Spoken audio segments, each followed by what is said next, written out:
Buenas noches. Bienvenidos a una nueva entrega de Toque Final. Esta es la mejor forma de concluir una semana lo mejor edificado posible sobre los acontecimientos más importantes del país y del mundo en este fin de semana, pues muy lluvioso. Queremos hacer llegar nuestras condolencias a los familiares del ingeniero Guillermo Carán, que lamentablemente falleció el pasado, el pasado jueves. Él fue, digamos, un técnico, lo que podríamos decir un politécnico, un político, pero desde el área, siempre desde el área técnica, donde hizo muchos aportes productos de su formación. Él fue, pues justamente, él fue secretario técnico. Él fue fundador del Partido Revolucionario Social Cristiano en el 1961 y ocupó cargos como regidor del Distrito Nacional, asesor presidencial, secretario técnico de la presidencia, secretario de Finanzas, y él fue gobernador del Banco Central de la República Dominicana.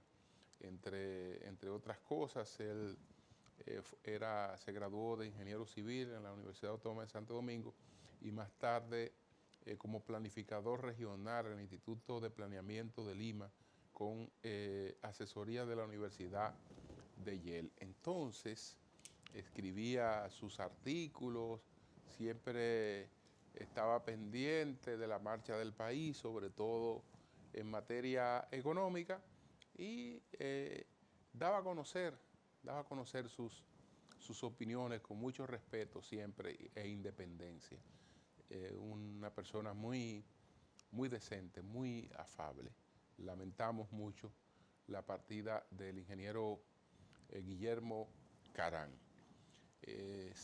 Así como lamentamos esa partida, queremos entonces, en otra onda, dar una bienvenida a el Instituto Dominicano de Derecho Penal. Esta es una iniciativa que se ha relanzado el Instituto Dominicano de Derecho Penal. Vamos a colocar una fotografía donde están los integrantes de este Instituto Dominicano de Derecho Penal, que esta institución pues retoma una entidad que ya había operado. Estoy aquí localizando el documento que ellos emitieron, dando a conocer pues el surgimiento de este instituto, o el surgimiento no, el relanzamiento.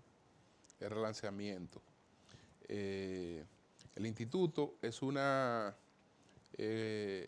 corporación de derecho privado conformado por abogados, abogadas y otros profesionales vinculados al ejercicio, estudios penales y técnicas conexas, que poseen no solamente un alto perfil reflejado en un consuetudinario ejercicio del derecho general, sino también de sólida vocación y dedicación al estudio, con sede propiamente en el derecho penal y el derecho procesal penal, amparados en altos estudios académicos en sedes europeas y latinoamericanas que le hacen acreedores de militar en un gremio de especialistas y poder así continuar con las ideas primigenias iniciadas por los citados antecesores.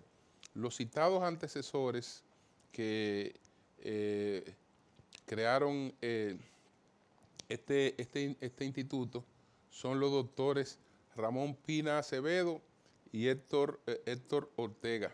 Este instituto fue gestado fue gestado hace un cuarto de siglo. Entonces, saludamos esta iniciativa. Vamos a ver algunos de los integrantes de este instituto, cuáles son los firmantes del documento donde se proclama este instituto. Lo encabeza Carlos Balcácer, los firmantes, Feli Damián Olivares, Fidi Aristi, que es asesor, Valentín Medrano, Cándido Simón, Ricardo Nieves, Ingrid Hidalgo Martínez, Juan Hirohito Reyes, Fran Reinaldo Fermín, Manuel Sierra, Freddy Castillo, J. Guarionés Ventura, Ivo René Sánchez, John Garrido, Francisco Manzano, Manuel García, Enrique Vallejo Garí, Carlos Olivares y Pedro Duarte Canán. Así es que, señores, nuestras felicitaciones. Y bueno, vamos a presentar de inmediato, tan pronto regresemos de esta pausa, cuáles fueron los 10 temas más importantes de esta semana. Adelante.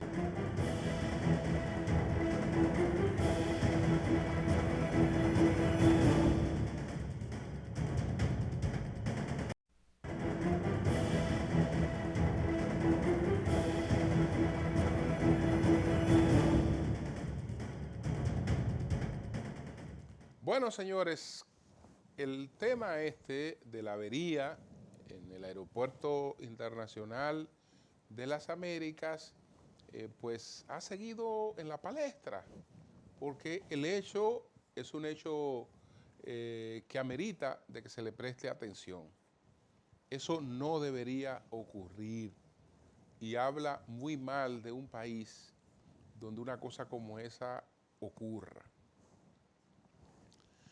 Contaba en la radio algo que está planteado en un libro de Javier Moreno. Javier Moreno fue director del periódico El País. Y entonces, recientemente él ha escrito un libro que se titula ¿Quién manda aquí? Esa obra está dedicada a analizar la gobernabilidad en América Latina.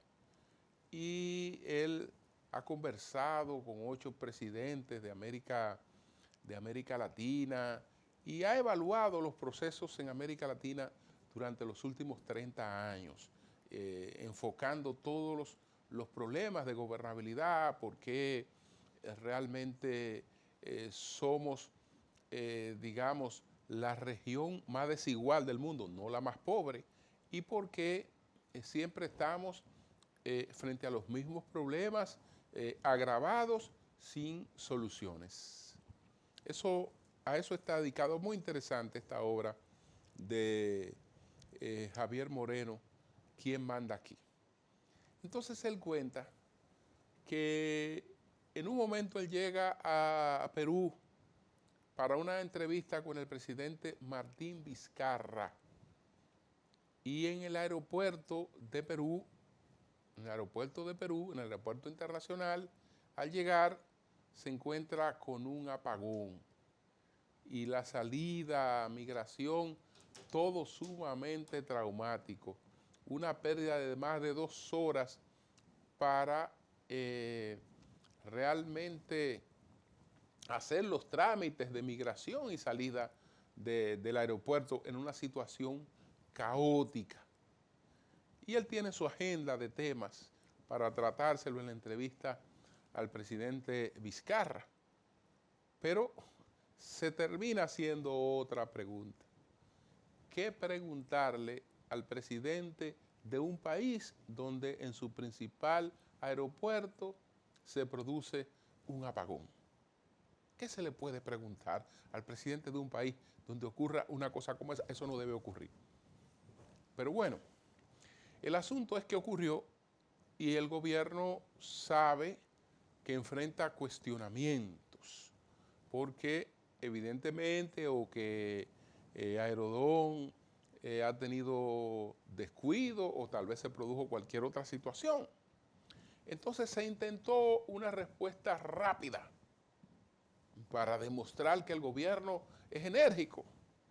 Se reunió la comisión aeroportuaria y decidió sancionar con $5 millones a Aerodón en base a un informe preliminar. Informe preliminar no es informe. Para usted establecer una multa, usted tiene que tener una potestad para eso, una potestad de ley. Si es una entidad que tiene un contrato con el Estado y ha ocurrido algo que viola ese contrato, pues eso tiene su mecanismo ante quien se denuncia esa violación y se procuran las sanciones correspondientes. Pero en ningún Estado de Derecho usted se puede reunir y decir, mira, tiene $5 millones en la costilla. Es una pérdida de tiempo, pero parece que el interés era decir que no nos hemos quedado con los brazos cruzados. Eso no va para ninguna parte en la forma en la que se ha hecho. Vamos ahora sí a presentar cuáles fueron los temas de mayor impacto esta semana, entre los que está desde luego este que acabo de tratar. Adelante.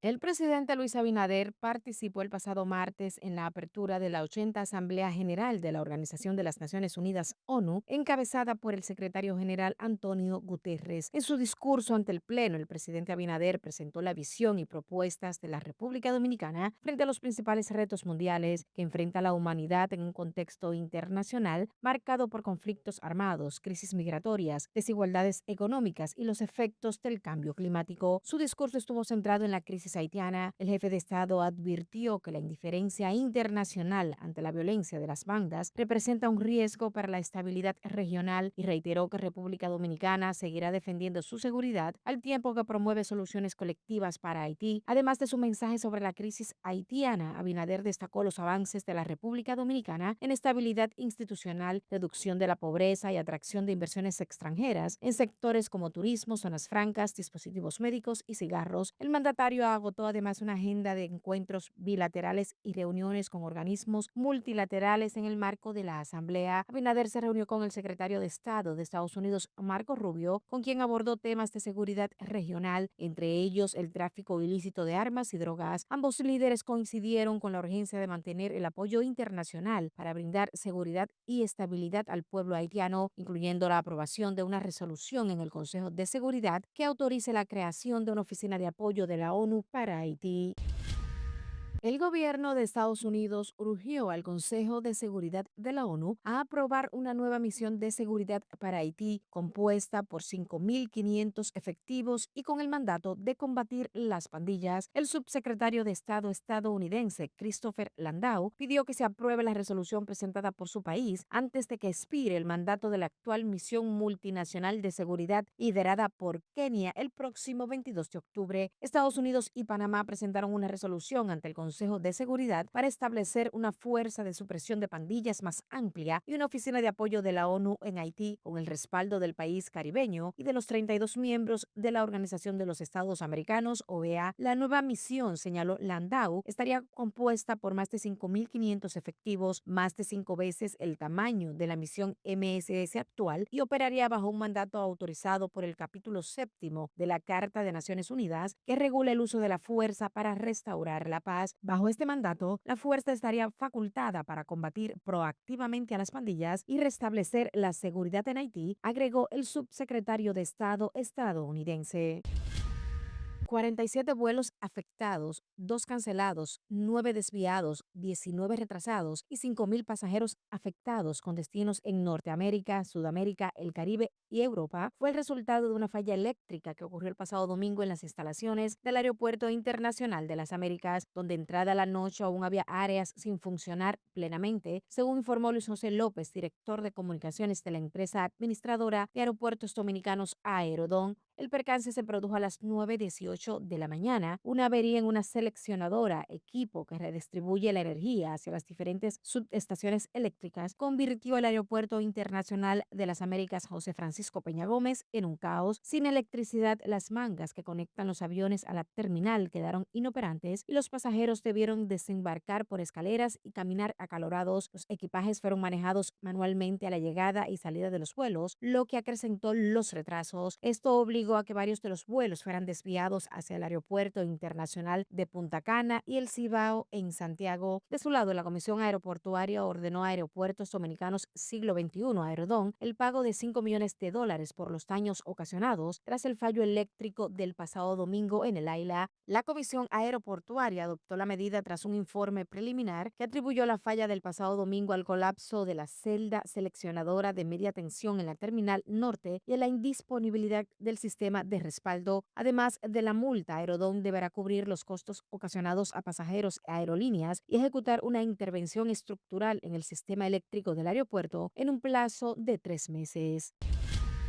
El Partido de la Liberación Dominicana, PLD, solicitó al gobierno que instruya una investigación integral, pública y con cronograma definido sobre los procesos de contrataciones públicas que han sido señalados por supuestas irregularidades en el Instituto Nacional de Bienestar Estudiantil, INABIE. La organización política puso sus técnicos a disposición del INABIE y propuso fortalecer los controles internos y la supervisión en cada etapa de las licitaciones, entre otras medidas, para asegurar la honestidad de los procesos de compras públicas. Como organización política sabemos lo que significa administrar con rectitud. En la gestión del PLD frente al INAVIE se tomaron las decisiones necesarias para preservar la transparencia y la integridad de los procesos, indicaron. Desde el año 2021 hasta el mes de julio de este 2025, el INAVIE no ha logrado hacer una sola licitación para la contratación de servicios de alimentos y utilería escolar que no haya estado plagada de denuncias de serias irregularidades en desmedro de los intereses de la institución, acusó el exdirector del INAVIE, René Jaques. Recordaron que la Dirección General de Contrataciones Públicas y la Unidad Antifraude de la Contraloría General de la República informaron del hallazgo de graves irregularidades en las compras de uniformes, mochilas y calzados escolares por montos superiores a 6.000 millones de pesos. La Suprema Corte de Justicia ordenó que se conozca de nuevo la apelación a la sentencia de un tribunal que declaró la extinción de la acción penal contra exfuncionarios y empresarios acusados de estafa en la venta del barrio Los Tres Brazos en el 2010, cuyas irregularidades salieron a relucir en el 2018. La segunda sala de la Suprema Corte de Justicia admitió el recurso de casación de los imputados que recurrieron la sentencia de la tercera sala de la Cámara Penal de la Corte de Apelación del Distrito Nacional del 2024, que anuló el fallo que ponía fin a la persecución penal en su contra. La extinción de la acción penal fue declarada por el Cuarto Tribunal Colegiado del Distrito Nacional, la cual fue recurrida por el Ministerio Público y las consabidas víctimas. El caso de corrupción involucra al exdirector de la Corporación Dominicana de Empresas Estatales, CORDE, Leoncio Almanzar Río, a Manuel Joaquín Aibar Fernando, Irving José Cruz Crespo, Carlos Aris Gómez, Julio César Gómez Williams y a Domingo Gerardo Lebrón de los Santos, entre otros. A los imputados se les atribuye enajenar los terrenos del sector de Santo Domingo Este y propiedad del Estado Dominicano y conminaban a sus moradores a comprar los predios en los que llevaban décadas viviendo. El tercer tribunal colegiado del Distrito Nacional condenó el pasado lunes a 8 años de prisión a Joel González Durán por estafar a más de 400 personas con montos que superan los $15 millones, más de 34 millones de pesos y más de $3 millones en criptomonedas. El tribunal también impuso 5 años de prisión suspendida a Kelvin Santos Rodríguez, mientras que absolvió a Leandro González Espinal, Moisés Darío González Rodríguez y William Mejía Martínez. Asimismo, se ordenó el decomiso de los bienes sujeto a decomiso de los que no ha sido ordenada su devolución, los cuales se harán constar en la sentencia íntegra. Además, González Durán deberá pagar una multa equivalente a 300 salarios mínimos y cumplir la condena en la cárcel de Najayo Hombres en San Cristóbal. En tanto, Santos Rodríguez deberá pagar 100 salarios mínimos de multas. González Durán y Santos Rodríguez están acusados de cometer una estafa que afectó a más de 400 personas por montos económicos que superan los $15.8 millones, $34.2 millones y $3.3 millones en criptomonedas tipo Tether. El Partido Revolucionario Moderno PRM desarrolló un taller estratégico de 3 días en el municipio Jarabacoa, provincia de La Vega, con el objetivo de definir su hoja de ruta política e institucional de cara a las elecciones de 2028. La actividad reunió a los 60 miembros de la dirección ejecutiva del partido oficialista y llevó por nombre Taller Estratégico de la Dirección Ejecutiva, Presente y Futuro del Partido Revolucionario Moderno. El evento fue encabezado por el presidente de la República, Luis Abinader, y la vicepresidenta Raquel Peña, ambos miembros de la alta dirección del PRM. Durante las sesiones de trabajo se abordaron temas como la relación partido-gobierno, la organización de las convenciones internas previstas para 2026 y la operatividad del partido a nivel nacional. El presidente del PRM, José Ignacio Paliza, explicó que el taller se realizó en un espacio seleccionado para garantizar un ambiente de concentración y análisis profundo, libre de distracciones, y añadió que cuenta con el respaldo de una prestigiosa escuela de formación superior del país que brinda apoyo metodológico y logístico a los meses de trabajo. De su lado, el secretario de organización del PRM, Deligne Ascensión, destacó que este encuentro busca fortalecer institucionalmente la organización, establecer estrategias a corto, mediano y largo plazo y definir un plan de acción claro con miras a las elecciones generales de 2028. César Emilio Peralta, conocido como César el Abusador, firmó un acuerdo con la Fiscalía Federal que contempla una pena de 120 meses de prisión, 10 años, tras admitir su culpabilidad en delitos de narcotráfico y comprometerse a suministrar información sobre una amplia red de tráfico de drogas que operaba en República Dominicana, Puerto Rico, México, Venezuela y Colombia. El documento, que aún debe ser evaluado por el juez, establece que la Fiscalía Federal desestimará otros cargos pendientes contra Peralta a cambio de su confesión y la entrega de datos relevantes para las investigaciones. Además, la Fiscalía solicitó el decomiso de bienes en favor de Puerto Rico, incluyendo los negocios Flow Gallery Lounge, Alpanino y Peralta Investment S.A., todos ubicados en República Dominicana, señalados como parte de las operaciones ilícitas. La acusación federal detalla que entre 2007 y junio de 2017, Peralta conspiró con otras personas identificadas y no identificadas para importar a Estados Unidos 5 kilogramos o más de cocaína, utilizando rutas que incluían República Dominicana, Venezuela, Colombia y las Antillas Neerlandesas. César el Abusador fue extraditado de Colombia a Puerto Rico el 22 de diciembre de 2021, fecha desde la cual permanece bajo prisión preventiva en la isla. El tribunal deberá decidir si acoge o no los términos de este acuerdo. El presidente Donald Trump y altos funcionarios federales de salud lanzaron el pasado lunes una amplia ofensiva contra la concepción dominante del autismo, afirmando sin evidencia nueva que el paracetamol, el ingrediente activo del analgésico común Tylenol, era una causa del trastorno. Los funcionarios, entre ellos el secretario de Salud Robert F. Kennedy Jr. y el comisario de la Administración de Alimentos y Medicamentos Marty Makary, también respaldaron un medicamento basado en la vitamina B, la leucoborina, para tratar el autismo. Solo se ha estudiado en decenas de participantes en investigaciones. Enunciaron nuevas investigaciones sobre las causas profundas del autismo, con lo que se destinarán millones de dólares federales para estudiar los factores ambientales, incluida una teoría desacreditada desde hace tiempo que culpa a las vacunas. El presidente Trump lanzó repetidamente fuertes advertencias que iban en contra de las recomendaciones de los principales grupos médicos. No tomes Tylenol, no lo tomes, lucha como un demonio para no tomarlo. Instó a las mujeres embarazadas a aguantar el dolor, salvo en casos excepcionales como una fiebre peligrosamente alta. Los científicos llevan años investigando la posible relación entre el paracetamol y el autismo, pero hasta ahora los estudios no han dado resultados concluyentes. Los principales grupos médicos defendieron rápidamente el paracetamol como un tratamiento seguro para la fiebre en las mujeres embarazadas, aunque no para ser utilizado a largo plazo. Finalmente, el presidente Nicolás Maduro le envió una carta a Donald Trump planteando una conversación directa y franca con su enviado especial Richard Grenell en medio de la disputa entre los dos países. Tras el despliegue estadounidense en el Caribe, Trump eludió confirmar si recibió la misiva y solo respondió: ya veremos qué pasa con Venezuela. Presidente, espero que podamos juntos derrotar estos fake news que llenan de ruido una relación que tiene que ser histórica y pacífica, como siempre visualizó nuestro libertador Simón Bolívar. Es uno de los mensajes de la carta de Nicolás Maduro a su homólogo estadounidense Donald Trump. La Casa Blanca confirmó que recibió la carta del presidente venezolano y aseguró que el documento contiene muchas mentiras. Hemos visto esta carta. Francamente, creo que Maduro repitió muchas mentiras en ella y la postura de la administración Trump sobre Venezuela no ha cambiado, sostuvo la portavoz de la Casa Blanca, Caroline Leavitt, en una rueda de prensa. La vocera reiteró que Estados Unidos considera que el régimen de Maduro es ilegítimo y el presidente estadounidense ha demostrado claramente que está dispuesto a utilizar todos los medios necesarios para detener el tráfico ilegal de drogas letales del régimen venezolano a Estados Unidos.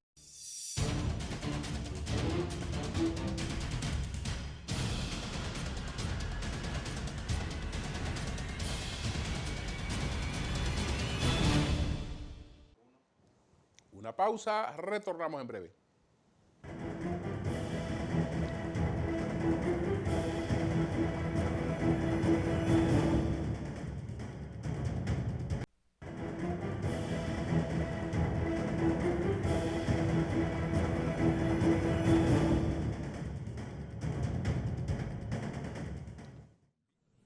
Señoras y señores, con responsabilidad y coherencia, he sostenido ante esta Asamblea y en todos los foros internacionales relevantes que la crisis multidimensional de Haití representa una grave amenaza a la paz y la seguridad para la República Dominicana y para toda la región. Desde el 2021 hemos sostenido con claridad la única salida para Haití es una acción internacional coherente y sostenida que garantice condiciones mínimas de seguridad y abra paso al más amplio acuerdo democrático y soberano entre los propios haitianos. Ese vecino país vive una tragedia humana sin precedentes, violencia extrema, colapso institucional y control territorial de numerosas bandas criminales que aterrorizan a la población. Grupos que los gobiernos dominicanos y estadounidenses han clasificado como organizaciones terroristas y con los cuales no puede haber negociación alguna. Frente a esta realidad, República Dominicana ha desplegado una continua ofensiva diplomática con el objetivo de lograr una respuesta internacional efectiva. En este tenor, el Consejo de Seguridad aprobó una misión multinacional de apoyo a la seguridad MSS, junto a un embargo de armas y un régimen de sanciones para las personas e instituciones que fomentan a esas organizaciones criminales. Bien, señores, el presidente, tal y como escuchamos, pues la parte fundamental de su intervención en la ONU ha sido un nuevo llamado a la comunidad internacional, una comunidad que ha actuado con mucha irresponsabilidad e indiferencia frente a la situación de Haití. Ahora, Estados Unidos y Panamá están proponiendo una nueva misión. Pero, ¿qué resulta? Que la misión que está en el terreno, con esa no se ha cumplido. Han cumplido los países que mencionó el presidente en su discurso, Kenia principalmente, Jamaica, Belice, Bahamas, Guatemala y El Salvador, que han enviado personal en más pequeña cantidad, porque la misión fundamental es la misión keniana. Entonces, se acordó apoyar esa misión con recursos, con hombres, etc. La misión fue y se ha quedado a medias, porque no recibió el apoyo que se había prometido. Entonces, no hemos cumplido con esa. Ahora estamos hablando de una misión más grande para sacar esa que ya está en el terreno, que tiene experiencia, que conoce, para meter una nueva. Que en lo que se articula la nueva pasan 2 años. Y en lo que la nueva va y se aplatana, yo no sé qué tiempo más. Todo esto es entretención, porque si hay interés, lo que hacemos es, lo que hace la comunidad internacional es que dice, mira, ahí hay una misión, vamos a darle apoyo a esa misión que esté ahí, vamos a reforzar esa misión, vamos a partir de la experiencia que tiene esa misión y a seguir adelante, pero vamos a seguir adelante sobre lo sembrado. No, vamos ahora a venir de nuevo, y de nuevo, y de nuevo, y de nuevo, con entretenciones, porque la única seguridad que está en peligro y el único estado que está expuesto al colapso es el Estado dominicano, que el colapso del Estado haitiano se lo puede llevar de paro. Entonces ese es un problema que nada más le preocupa y nada más le importa a los dominicanos. Todo el mundo quiere hacer creer que le preocupa, pero en verdad le preocupa muy poco. Y entonces nosotros tendremos que ver qué otras medidas adoptamos para ver si se pone realmente atención a la situación haitiana. Una pausa, señores, y retornamos en breve.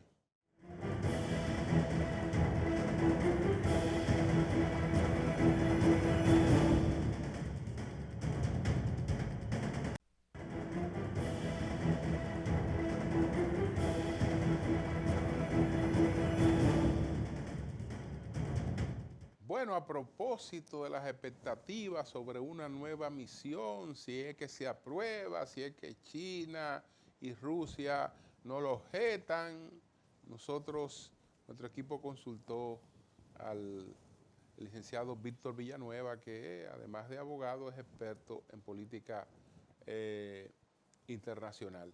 Adelante.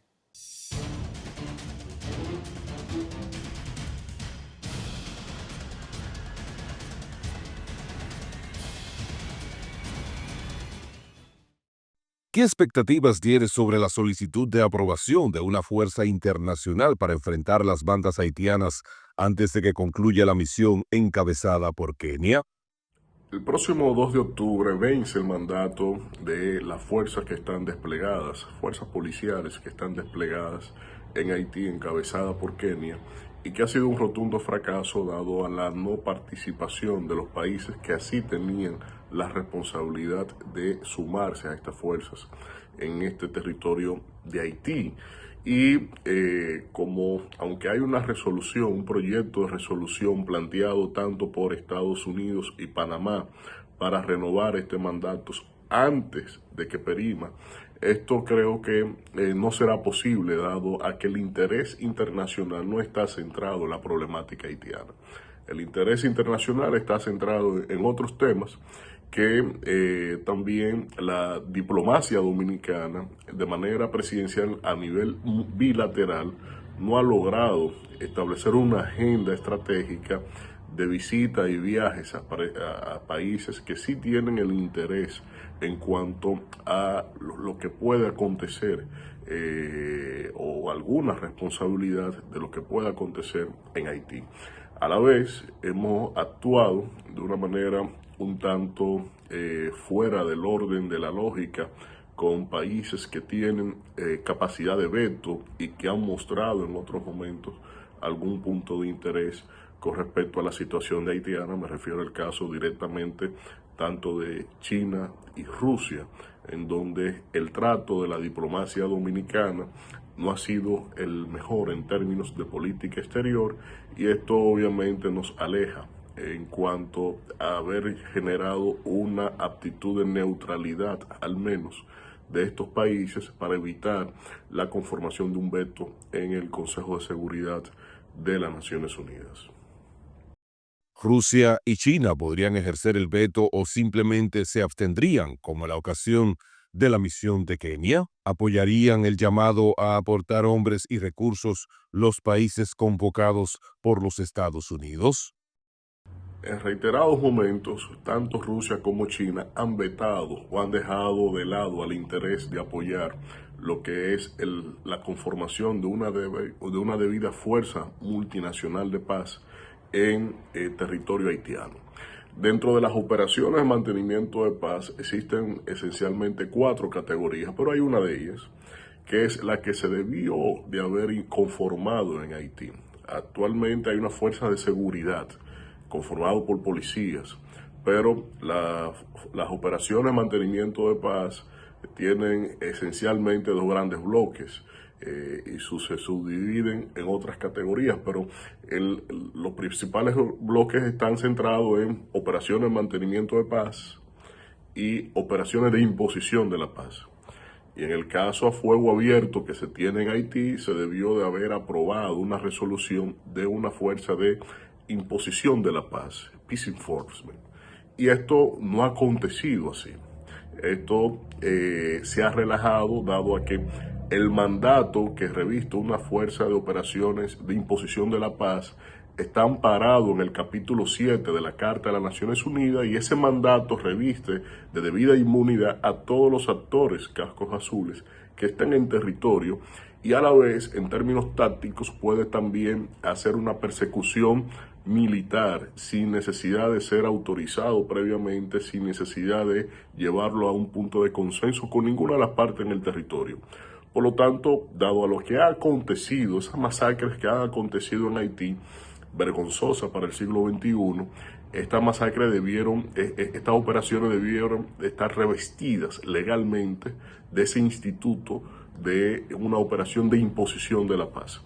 Ahora, eso no ha contado con la venia ni de Rusia ni de Estados Unidos ni de China, quienes han vetado reiteradas veces. En el último debate, en noviembre de 2024, Rusia inclusive ridiculizó el hecho de que para qué una operación aquí en el territorio, no es necesario, vamos a estudiar, la ONU lo que se va a enredar con estos asuntos, hay que estudiar más eso. Es decir, relativiza lo que en verdad es un sentido de clamor para esta nación, y lo hace como un acto inamistoso en función a otros intereses que se debaten en la arena internacional en cuanto a lo que ha acontecido con Estados Unidos y sus intereses geopolíticos en contraposición entre China, Rusia y el propio Estados Unidos. Es decir que entiendo que las condiciones no han variado. La agenda de la política exterior dominicana no ha hecho un lobby bilateral a nivel presidencial para con estos países que tienen capacidad de veto, para que esto pueda cambiar y que esta resolución presentada por Panamá y Estados Unidos, que busca renovar un mandato estéril en este territorio, pues por lo menos entonces no contara sino con el voto a favor, por lo menos con la neutralidad, y eso hubiese permitido conseguir una mayoría de 9 votos de 15 en el Consejo de Seguridad sin la participación negativa de algunos de los 5 países permanentes. El hecho de que la primera misión no haya podido extirpar el control del pandillerismo implica que habría que negociar con los líderes de esos grupos. ¿Ve posibilidades reales de resolver esa situación o hay que resignarse al fracaso y a todas sus consecuencias sobre la República Dominicana? La misión que se desplegó en Haití, la misión de seguridad, ha sido una misión que no contó con el apoyo que se habían comprometido muchos países, tanto en efectivos policiales como en recursos económicos y de avituallamientos. Y eso obviamente que mermó la capacidad y el impacto que podía tener esta misión de seguridad en el territorio. Pero a la vez hay una naturaleza de esta resolución en el terreno que cuando la estudié en el primer momento en que fue emitida, aprobándose con muchas loas esa misión, curiosamente la resolución establece que esta misión solamente iba a salvaguardar instituciones, los edificios de la institucionalidad pública, política de Haití. Y cuando tú ves si tú vas a salvaguardar la sede donde opera el gobierno, pero no vas a intervenir en los territorios donde tienen el predominio las pandillas, donde están aconteciendo las masacres, los genocidios, las persecuciones. Y esto, obviamente que el titular en la prensa era uno, y la realidad operacional y el mandato en el cual tenían revestidos en términos de inmunidad estos efectivos policiales de Kenia, sobre todo, era otro. Por lo tanto, siempre auguré que ese no era el problema de Haití y eso no iba a solucionar. Aunque le dieran todos los recursos, no iban a poder solucionar ese problema. Ahora bien, las pandillas esto lo han sentido como una cosquilla, porque no se han conquistado, no se le han rebatido territorios, actividades que de alguna u otra manera ellos lamentablemente han tenido aquí todas las de ganar. Pero en este caso ya no se centra esencialmente en lo que tiene que ver con la victoria de las pandillas o no. Insisto en que tiene que haber una operación de imposición de la paz, pero en este caso creo que no va a ser posible y la desgracia, la desdicha va a ser todavía razón de noticia y veremos, tal vez, ojalá que no, muchas atrocidades en el territorio haitiano, dado a la incapacidad del orden internacional. Y creo que la República Dominicana tendrá que tomar por sus propias vías un resguardo celoso, sucinto de todo lo que es el control fronterizo, y debemos establecer legislaciones especiales para nuestros efectivos militares, porque tienen que estar revestidos de inmunidad y de controles en cuanto a lo que son, digamos, sus actividades de seguridad, de salvaguarda, porque es un conflicto internacional en potencia lo que podemos tener, y nuestros militares tienen que tener, en este caso, la protección jurídico nacional e internacional en cuanto a su misión sagrada de preservar la patria.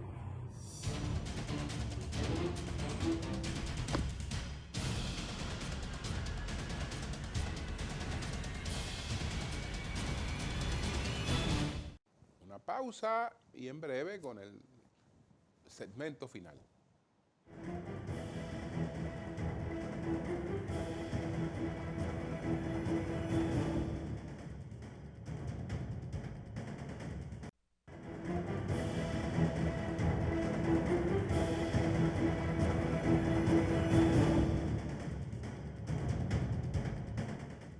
El doctor Hassin fue realmente la primera persona que concurrió ante el Ministerio Público,